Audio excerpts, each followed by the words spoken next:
Hi guys, good job. Hi guys, I'm Laura Vitale. What's your name? Leah. Sous Chef is back. I love how much you guys love her. Say, I'm back. I'm back. She does have some chocolate on her sleeves. We've changed outfits 3 times today. But we are going to make some pantry focaccia because you've been seeing me make it on Instagram every few days. It's delicious, it's easy, and I wanted to share it with you. Sort of an updated focaccia bread version. The toppings, you can go wild with your toppings, right? Let's start, actually you're right, we have to start here. Let's get started. We need some warm water, and to it you're going to add some sugar and some active dry yeast. Go ahead. Good job. I'm going to swoosh that around. That's enough, that's enough. Ah, too fast, too fast. Okay. We are going to set that aside for a few minutes or until it blooms. In terms of your dry ingredients, very simple, very easy. You need all-purpose flour, salt, and sugar. Go ahead. Good job. I'm going to do 2 today. I have been loving doing my focaccia, baking my focaccia in pie plates. For some reason, I mean, it just rises really beautifully. It's just phenomenal. But you can, you can make this in whatever your heart desires. And I'm going to do one really plain with rosemary. Good. Back in the bowl. With rosemary and garlic, and then I'm going to do another one with some olives and maybe some sun-dried tomatoes, and that'll be really delicious. I don't have fresh stuff on hand right now, so sun-dried tomatoes will do. That's what I've got in my pantry, but feel free to play around with what you have. Feel free to play around with different, herbs that you may have, and it will be delicious. I'm just going to let her mix this and keep her occupied. And I suggest you do that with your kids. It's a great activity right now, especially on rainy days. They love it. She has a lot of fun. So I'm going to wait for the yeast, and then I'll show you the next step. It's done. I think you need to mix back there one more. Yes. Hi, guys. You're so cute. We added all of the dry ingredients to the bowl of our standing mixer. So we're just going to go ahead and add liquid. And then we need a 1/4 cup of really good olive oil. Focaccia is quite olive oil dense, so you need a good 1/4 cup of olive oil here. See. Right there. Go ahead. Good job. And now I'm just going to knead this on medium speed with a dough hook attached to it until it comes together. Let me just put my dough hook on, and in the meantime, I'm just going to lightly oil this bowl as well with some olive oil so that it's ready for it. That is, hi guys, Sous Chef is running free and wild. I'm just gonna, hi guys, I'm just going to knead this.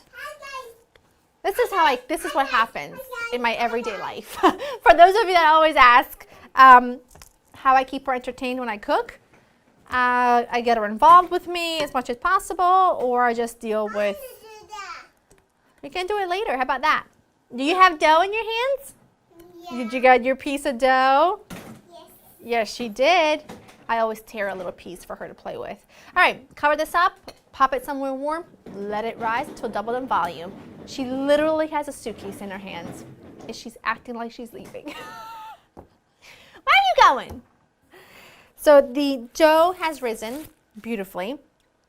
I'd just like to put a little bit of flour. Try it. Our hands are clean, right? Yes. Isn't that so squishy?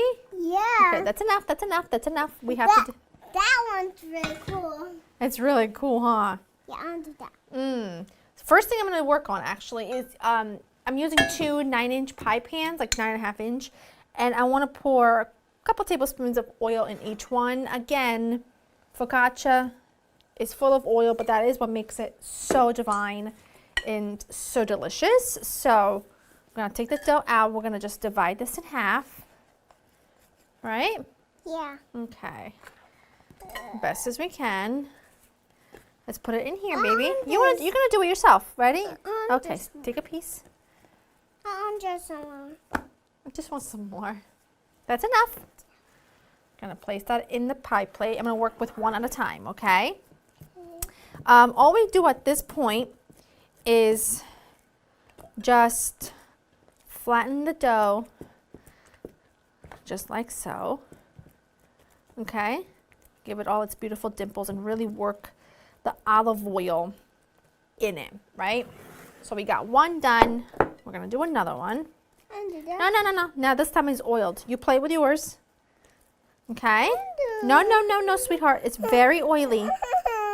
Sweetheart, you have yours, remember? Oh. Yeah.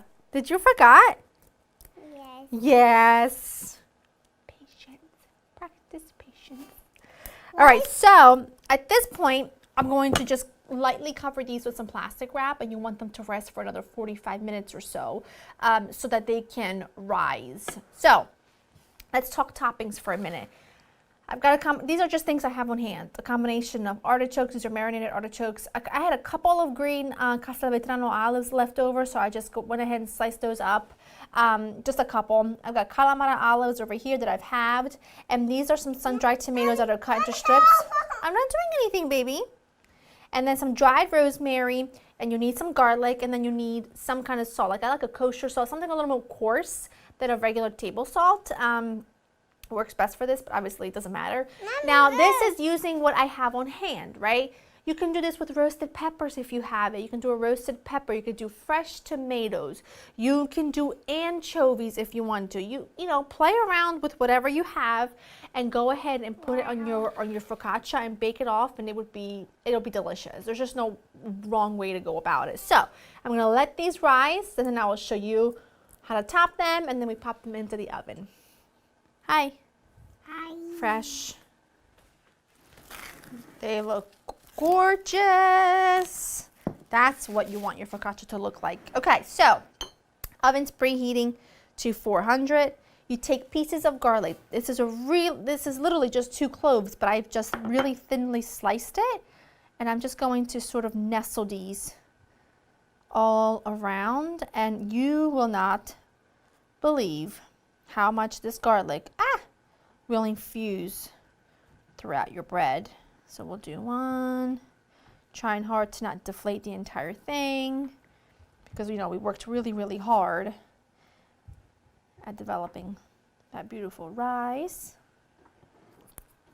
This one's just going to get salt, rosemary, and garlic, and then I like to always do an extra drizzle of olive oil. Remember, this will soak it up and be just so phenomenal. And then this one, we'll do some artichoke hearts that I have just sort of sliced thinly as I could manage, really. And again, I mean, if you have, these are olives that are calamari olives that I've already pitted, that I've just halved. Again, if you have roasted peppers, if you've got some marinated mushrooms, if you've got some grilled asparagus. I mean, the world is your pickle always, but particularly for things like this. I mean, there's just no rule here as to what you can put on. And then I just do a very, very small amount of rosemary on that one. Not too much. You could do fresh thyme, basil, whatever. And then just another extra drizzle of olive oil on top of that too. 400-degree oven, between 25 and 30 minutes. I'll show you what they look like when they're done. These are gorgeous. 400 degrees, 20 minutes. I let them cool just a little bit, but you know me. I already love bread as it is. Give me hot, out of the oven, soft, delicious, tender focaccia, and there's no chance. There's no chance of waiting for anything. I'm going to just take a slice of this one. Wow, it is hot.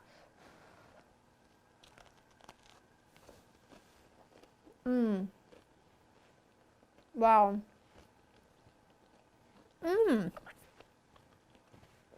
Even more delicious, dipped in some really good extra virgin olive oil. Ooh! Go to laurainthekitchen.com, get the recipe. I hope you enjoyed spending time with me, and I will see you next time. Bye-bye. This is hot.